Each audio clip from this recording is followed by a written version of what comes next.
Hello, thank you for joining me today on Living Beyond Limits. I'm your host, Marcy Langlois. Do you suffer from anxiety? Do you know the one thing every person suffering from anxiety needs? I have great news.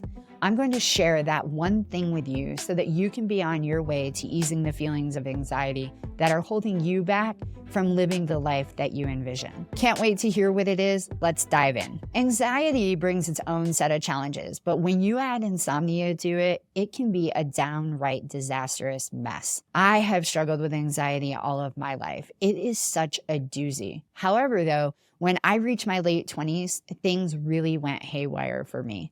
By my late 20s, I had gotten sober and started trauma therapy. Holy smokes, that is a gigantic undertaking. I was dealing with so much emotional stuff that my anxiety was through the roof all the time. I started dealing with massive insomnia on top of it. I was hoping that the insomnia would be temporary. No such luck. I endured that nonsense for 10 years, sleeping just a few hours a night. I tried everything, sleeping with blackout curtains, shutting down electronics a couple of hours before bed, yoga, using supplements and herbs, over-the-counter sleep aids, acupuncture, you name it, and I tried it. I read articles, books, I spoke to my doctor and therapist, and no one really had any great news for me on why this was happening. They just assured me that I wasn't alone and I wasn't the only one struggling with sleep issues. I wanted to be like, really? Thank you so much for letting me know I'm not alone. I mean, come on.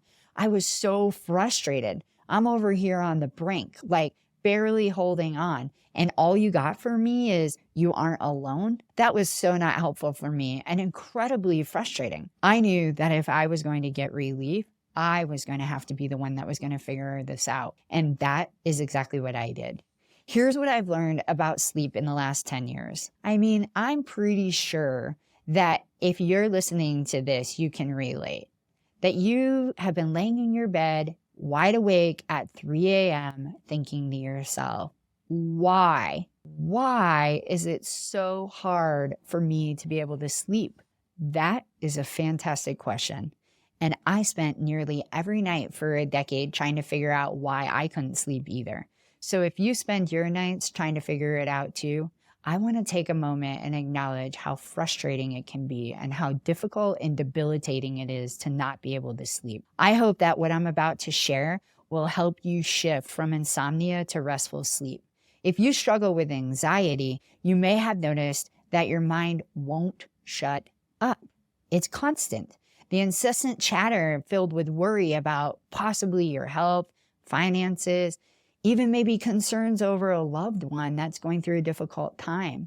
Or if you're like me, anxiety about whether or not you're going to sleep tonight. It's so frustrating. This noisy mind that never quits. It doesn't allow the brain to shut down or shut off so that you can actually get some rest. In addition to recognizing the mind that won't shut up, tell me if you can relate to this.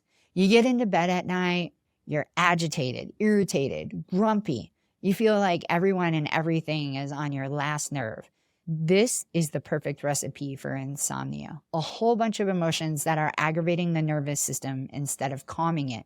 Instead of moving into rest and digest, we are perpetuating the cycle of fight or flight. So when we're dealing with anxiety, it never seems to be just this one thing that we're contending with. No, it seems that there's always this compounding effect from all the facets of anxiety. At any given moment, it may be the worried mind or the emotional state produced from the constant state of anxiety. And of course, our old friend, the fight or flight response. When the body is in the fight or flight response, rather than the rest and digest mode, it's producing a hormone called cortisol. So just think about it this way. When you're anxious, what is it that your brain is doing? It's flooding your body with fear. That's what it's doing. And that fear chemical, which is cortisol, the one that we can thank for fight or flight response that saves us when we're actually really in danger, is keeping us in a heightened state of awareness. So how the heck are we supposed to relax enough to sleep when our brain is flooding our bodies with messages to run, hide, or get to safety? While you may realize that sleep is good for your overall health, did you know that research shows that sleep can improve and even reduce or eliminate anxiety? That's huge. That's huge and so important. So we really, really want to focus on sleep to help deal and manage our anxiety. Sleep is crucial. You know it is. I know it is. But how can we go from restless nights of tossing and turning to getting the sleep that we need? The real restorative sleep that can heal our brains and actually ease our anxieties. Well, all the regular advice that I heard for years, such as no screen time an hour before bed, or only lay in bed when you're about to sleep, have blackout curtains, melatonin and magnesium for sleep, and none of them worked. Have you tried any of them? Or what have you tried that has been helpful? I'm always looking for good solutions that I can pass along. So please comment on my website about your experiences. When you have a worried mind that never quits like I did, no wonder we aren't getting the sleep that we need. I wasn't able to sleep until I was able to disrupt my brain from keeping me in a constant state of fight or flight. It took me some trial and error, and I truly believe that if you can quiet your mind, you can sleep better and start to reduce the impact of anxiety on your life. Here are 3 incredible tools that have helped me disrupt the cycle of anxiety just enough so that I could get one night better of sleep, and then another, until I found a way to sleep better more consistently. Number 1, meditation. Shut the mind down and give it a rest already. Seriously. I have found that meditation wasn't enough though. I had to be very careful what I read, what I listened to, who I would spend my time with. All of those things that I was consuming either helped or hindered my anxiety, which fed into whether or not I was able to sleep. I also stopped watching the news a long time ago. And if you're wondering about a specific meditation, my favorite go-to is Dr. Joe Dispenza's.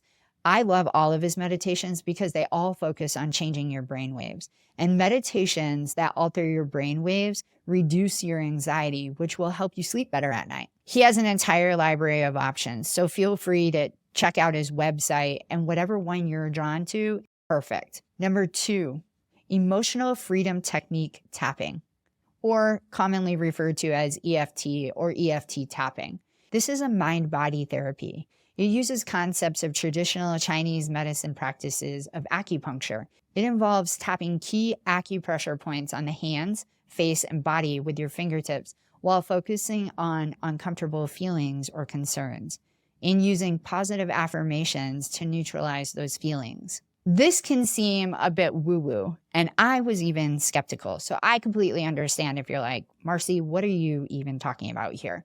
But I have found this to be so beneficial for me. I still use this almost daily, and sometimes in the evening or at night if I have trouble sleeping. So give it a whirl if it resonates for you. Nick Ortner, you can find him on YouTube. He's an incredible resource for this protocol. Number 3, reset the nervous system with nature. A lot of people have this idea that they can go all day long, full blast, full schedule from one thing to the next, and then all of a sudden just get in bed and it's 10 o'clock at night, shut the light off, and fully expect to be able to go to sleep and sleep all night long because they're exhausted from their day, of course. That's not how our body works. That is absolutely contrary to the truth of how our body works. Our nervous system is actually just like landing an airplane. The plane doesn't get to the airport and then all of a sudden just free fall out of the sky. No, about 45 to 60 minutes before your landing, you start your descent into the airport. And that is exactly how our nervous system works. We need that time to be able to land our nervous system just like the plane so that we can settle in and move from the heightened state into a state of rest and digest so that we can sleep all night long. And studies show that being in nature is healing, restorative, and calming. So whether you're able to sit outside in the grass at the local park, on your balcony in the middle of the city, and just watch the clouds pass overhead, or you're lucky enough to have a backyard that you can stroll around in, being in nature is essential. Breathing the fresh air in and taking a moment to be present with the wonder of nature is key. For me, it's absolute magic. It can recalibrate your entire nervous system for a good night of sleep, and it reduces anxiety. Friends, anxiety and sleep issues are both so difficult to contend with. And if you're still here listening, it's because you know just how difficult it is. We also know how crucial sleep is. It can help keep symptoms of anxiety at bay. I've offered you 3 techniques to use to get a restful night of sleep. I would love to hear which one you are most drawn to, or if you try all 3. I always want to hear what works for you and what doesn't. Please feel free to connect with me on my website at marcylanglois.com. If you found this episode interesting or insightful, please share this with your community. Stay connected to me in between episodes by following me on TikTok, Instagram, or Facebook. Until next week, be aiming to live beyond limits.